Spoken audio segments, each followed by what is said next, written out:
प्रभाव को लेकर चलते हैं। मुख्यमंत्री बचनलाल शर्मा संबोधित कर रहे हैं। दरअसल निःशुल्क तीर्थ यात्रा से जुड़ी जो ट्रेन है उसको रवाना किया जा रहा है। मुख्यमंत्री क्या कुछ कह रहे हैं, सुनिए सर। बोले भारत माता की, भारत माता की, भारत माता की। बोले जय जय श्री राम, जय जय श्री राम, जय जय श्री राम। बोले वंशी वाले की, वंशी वाले की, गिरिराज धरन की, खाटू श्याम की। आज के इस वरिष्ठ नागरिक तीर्थ यात्रा के शुभारंभ के अवसर पर मंच पर विराजमान हमारी पार्टी के प्रदेश के अध्यक्ष सम्मानीय मदन राठौड़ जी, जो हमारे राज्यसभा के सांसद भी हैं, कैबिनेट में मेरे साथी देवस्थान एवं पशुपालन और गोपालन मंत्री भाई जोराराम जी कुमावत साहब, हमारी जयपुर की सांसद बहन मंजू शर्मा जी, हमारी जयपुर के ग्रेटर की महापौर सौम्या गुर्जर जी, माननीय शासन सचिव हमारे देवस्थान विभाग के पाठक जी, हमारे पार्टी के जिला अध्यक्ष भाई अमित गोयल जी, प्रदेश मंत्री रेखा राठौड़ जी, प्रदेश प्रवक्ता श्रीमती अपूर्वा सिंह जी, आयुक्त देवस्थान वासुदेव मालावत जी, डीआरएम रेलवे विकास पुरवाल जी, प्रबंध निर्देशक RIR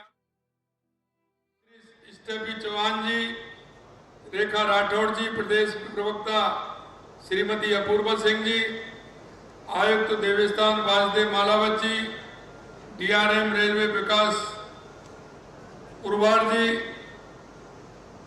प्रबंध निर्देशक RIRCTC श्री प्रदीप माहेश्वरी जी। और आज इस कार्यक्रम में जिनका कि मैं स्वागत और अभिनंदन करता हूं, ऐसे हमारे सभी वरिष्ठ नागरिक बंधुओं, माता और बहनों जो तीर्थयात्री के लिए जा रहे हैं, सबसे पहले मैं आप सभी को बहुत बहुत शुभकामनाएं देता हूं और ईश्वर से प्रार्थना करता हूं कि आपकी यात्रा बहुत ही अच्छी और शुभ हो। आप इस यात्रा का पूरा आनंद लें और आपके मन में जो जिज्ञासा, जो भाव है, क्यों कि हर व्यक्ति के मन में होती है कि मैं तीर्थ करके मैं आऊं, जिससे कि तीर्थ से डबल काम होता है। डबल क्या होता है कि आपके जो मन की भाव है, उस भाव के अनुसार आप जाते हैं, हमारे उन तीर्थों के दर्शन करके आते हैं।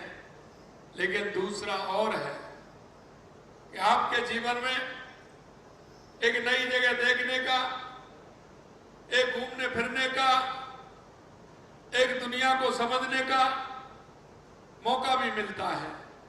इसलिए उसके लिए मैं आपको बहुत बहुत शुभकामनाएं देता हूं। सनातन संस्कृति में आत्मिकता का, आध्यात्मिक चेतना के विकास का, समाज में जागृति पैदा करने का आप सभी ने देखा है। भाई और बहनों, ये सनातन संस्कृति इस सभी को जोड़ने का काम करती है, समाज के अंदर भाईचारा पैदा करती है, समाज में अपने बड़े हों उनको सम्मान देना सिखाती है और छोटों को आशीर्वाद देना सिखाती है। आपने देखा होगा इस सनातन संस्कृति के लिए हमारे जगत गुरु शंकराचार्य जी ने इसका महत्व जाना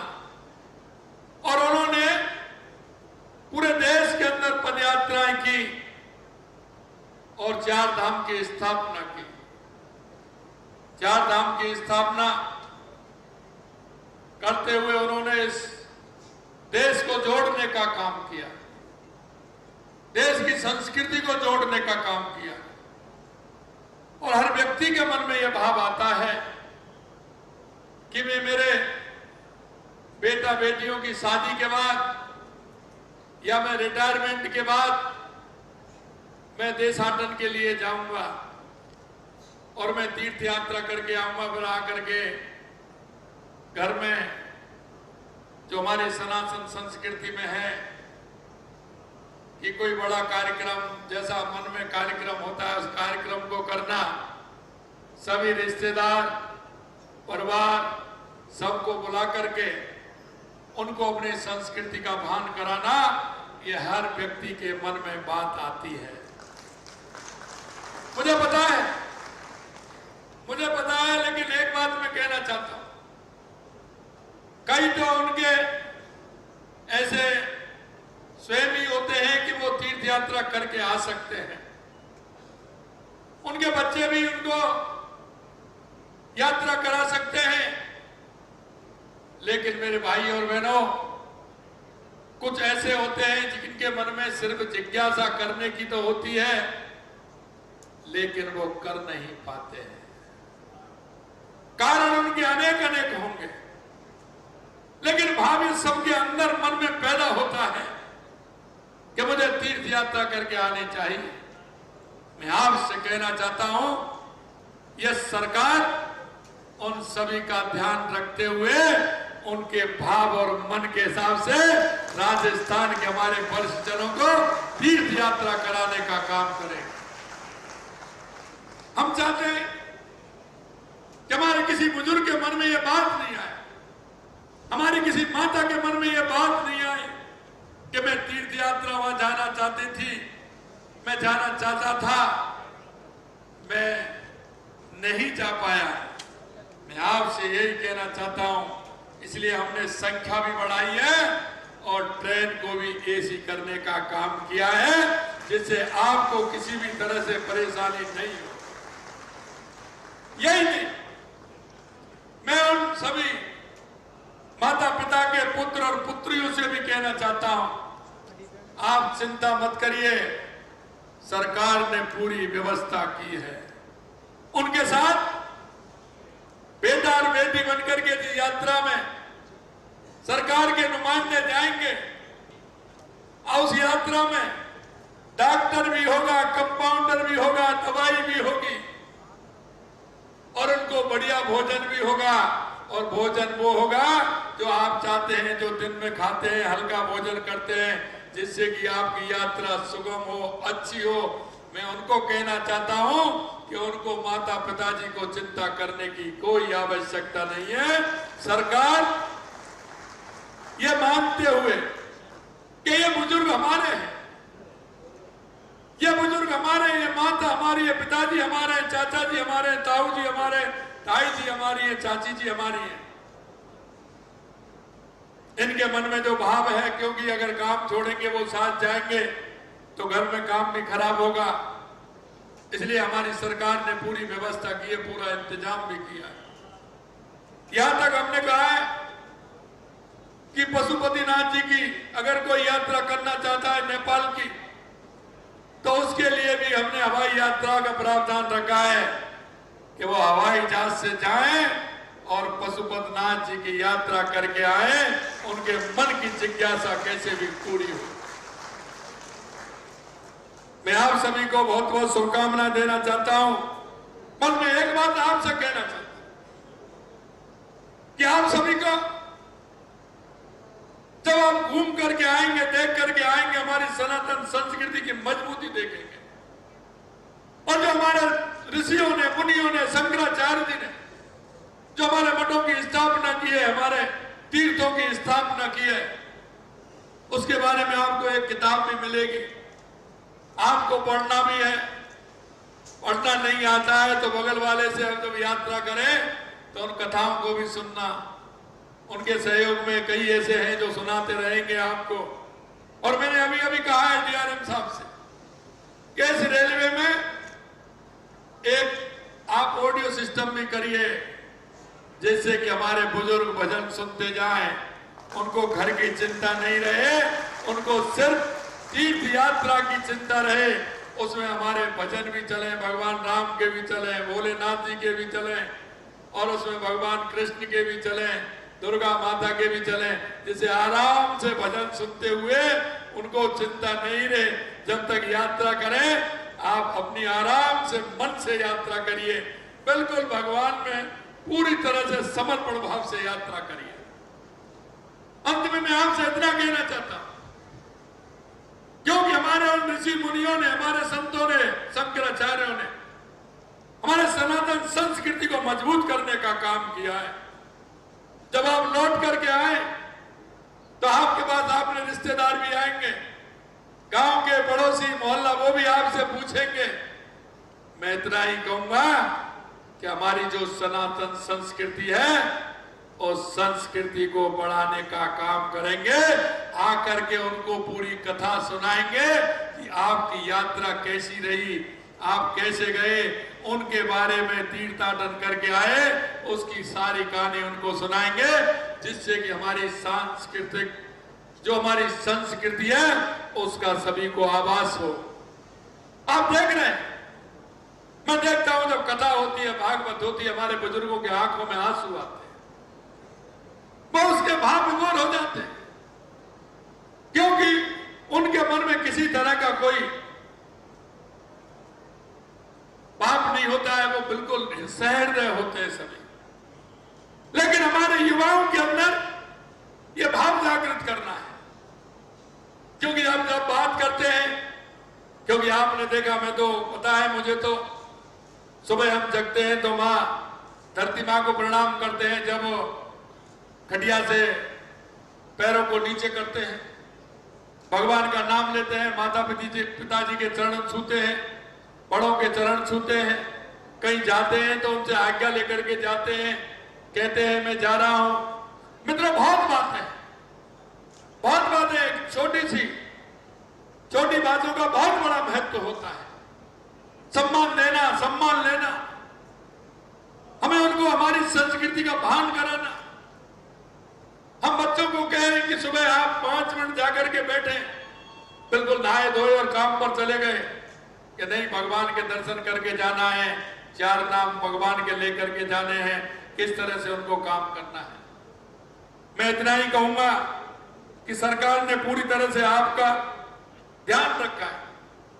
मैंने उसमें एक बुक भी कहा है कि एक बुक लेकर के जाएंगे, आपके पास हमारा एक व्यक्ति भी आएगा, आपके पास व्यक्ति भी आएगा और आपके विचार भी बोलेगा, क्योंकि आप तो तीर्थ यात्रा करके आएंगे, लेकिन आपके पीछे जाने वाले और भी हैं, जिससे कि आपको होने वाली समस्या, आपका कोई सुझाव होगा तो हमारे लोग उसको भी नोट करेंगे कि इस यात्रा में हमें, अगली यात्रा में हमें ये और सुधार करना है। हमारे ताऊ जी को, हमारे चाचा जी को, हमारे बुजुर्ग को ये परेशानी हुई, हमारी माता जी को परेशानी हुई, तो उस सुझाव को नोट करेंगे तो अगली यात्रा में हम उसको भी ठीक प्रकार से कर पाएंगे। मैं अंत में इतना ही कहूंगा कि लगातार हमारी सरकार काम कर रही है। देश के यशस्वी प्रधानमंत्री नरेंद्र मोदी जी के नेतृत्व में सनातन संस्कृति के लिए जो काम हो रहा है, वो 2014 के बाद आपने अलग ही काम देखा होगा। चाहे हमारा